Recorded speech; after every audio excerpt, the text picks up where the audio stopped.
بسم اللہ الرحمن الرحیم۔ السلام علیکم ورحمۃ اللہ۔ پیارے بھائیوں، آج ہم سنیں گے رزق کے دروازے کھولنا۔ پیارے بھائیوں، اگر آپ بھی اپنے لیے رزق کے دروازے کھولنا چاہتے ہیں، یعنی آپ چاہتے ہیں کہ آپ کے رزق کے اندر برکت ہو جائے، تو آپ اس کے اوپر عمل کریں۔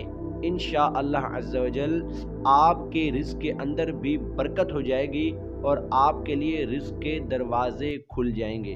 پیارے بھائیوں، عمل یہ ہے، یا وہابو، دوبارہ سن لیں، یا وہابو 300 بار بعد نماز فجر پڑھے، یعنی نماز فجر کے بعد پڑھے۔ انشاءاللہ عز و جل روزگار کی پریشانی دور ہوگی۔ تو پیارے بھائیوں، آپ بھی اس کے اوپر عمل کریں، انشاءاللہ عز و جل آپ کے لیے بھی روزگار کے دروازے کھل جائیں گے۔